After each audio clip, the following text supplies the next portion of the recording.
No, declare that carried. Thank you, Aaron. This is me again. You've got another report. Yes, Mr. Chair, this is an item seeking to publicly notify the Red Hills Precinct as operative following the resolution of 3 Environment Court appeals arising from the decisions of the Independent Hearings Panel on the unitary plan itself. It might have been some time since you've had some of these appeals before you, but there are still some to be resolved. And this relates to the area on screen, which is called the Red Hills Precinct. The 3 appellants was the National Trading Company, who own the Pack and Save at Westgate, Bunnings, who are developing on the corner of Fred Taylor Drive and Donbuck Road intersection, and the Campbell Barber Estate or Trust, which are on the western side. And it was to do with the location of arterial road intersections with the existing roading network. So through the efforts of our colleagues at Auckland Transport and with very constructive input from the landowners and developers, we've resolved that by realigning the locations of those intersections, and that means that the 3 appellants were happy to agree to the consent order that the court has issued, along with the numerous Section 274 parties. Thank you. Councillor, would you like to move? I would like to make just Councillor Clow, you're the nearest West councillor as well. So, Councillor Clow will second. Councillor Cooper, please. Yeah, I guess just for me was just on the back of all that amazing work that's been done in the south this morning is just a bit my sadness that because this was live zoned so quickly, the community didn't get an opportunity to input into this, and that's no one's fault. It was the decision of the Independent Hearings Panel, and that we just, as hard as we try, we still can't really look after the people up there for public transport. And that's what worries me. We've got to get on with this.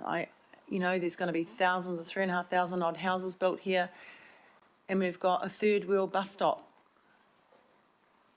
4 little glass bus shelters, and now we've smacked a public toilet there.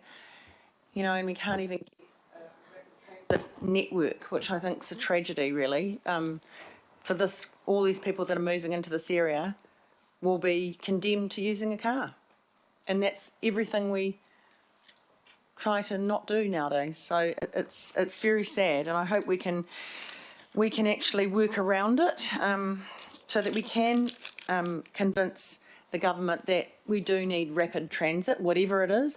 We were nearly there with a busway, and we got that ripped out of our hands. Now we're waiting for some more of something to get us to work quickly. So, but what I am heartened to see is that there is a lot of industrial and commercial development there. So there will be some jobs for people, so they maybe can get there quickly, and they won't need public transport. They can walk or bicycle or, only make a short trip in the car. So I suppose that's for me this is bittersweet. That yes, we're settling this, fantastic, it's being settled, but it's still a long way from what we would hope to expect for a community. Thank you, and thank you for all the work you've done in the team, Erin. It's been a tough road. Thank you. Thank you. Just on that though, Erin, can you just explain some of the circulations that are in that map on 173? Because the way I read it, it's not entirely car dependent. In fact, there is a lot of attention that is being given to the green routes, the public transport routes, and then there's 2 types of arterials. There's restriction 1s and 2s. My understanding is that public transport and active transport has been extremely well considered in this. Yeah. Are we able to have that image up on screen, just to assist the committee?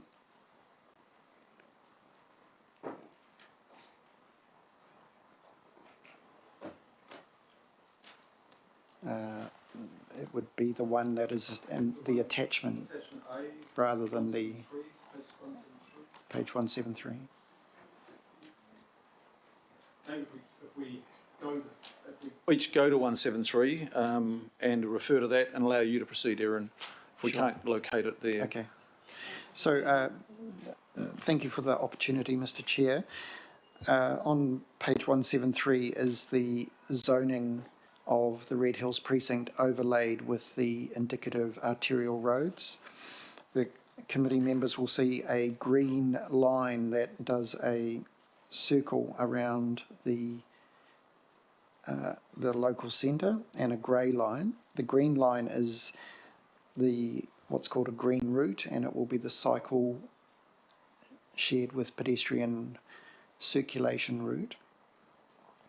The grey line that follows a almost parallel route itself is the collector road, which is where all of the public transport will circulate around precinct, the Red Hills precinct.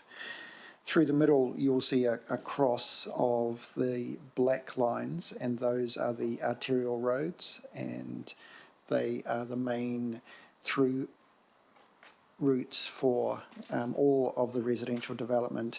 And you'll see on the top right-hand side, it sort of becomes a pitchfork, and so the arterial splits into Dunlop Road and Baker Lane, and in the lower right-hand side, it joins to Triangle Road.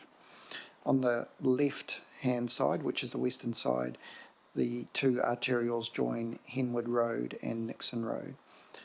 So the idea is that there is a circulation and a traffic network established there to assist everybody to have efficient and effective movement through and around the Red Hills precinct, and accessing the Westgate Metropolitan Centre and also the motorway system.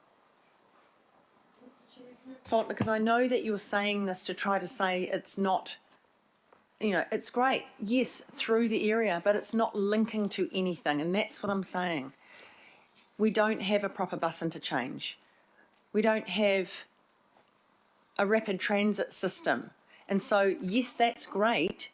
It's getting it ready to link to something, but there's nothing to link it to. And we have the worst public transport system and the least amount of jobs. So while that's still there, people still have to get out of the area to go to work. And that's what I'm talking about. I'm not criticising the roading network here at all. But that green route is not going to get you to work because the work isn't there. It's just around the area. And that's great. It's lovely amenity. But it's not getting people to work efficiently and quickly, because if you look at the map, there is a map that's etched into my brain, and I call it the red heat map. The bright red means the least amount of jobs and the worst public transport. So you have to get out, but you've got no way of getting out other than in your car and the odd bus that goes up the motorway. I sit on the motorway for 3/4 an hour to an hour in the morning. I'm lucky if I see one bus on the motorway. So that's what I'm talking about. I'm not criticising the work of our staff at all, because the government took the ability for us to have any say in a rapid transit network away from us. We had a 50-50 deal busway between council and government. We don't have that anymore. We're at the mercy of the government to make up their mind, and that is the unfairness to this area. Thank you. Councillor Lee. Yeah, I note Councillor Cooper's concerns, and certainly we all sympathise with them. Can I, looking at the graphic up on the screen, there's a line running on the left-hand side of the image, running up and down. What's that? Through the chair, are you referring to the very dark grey line? Yeah, the black line that.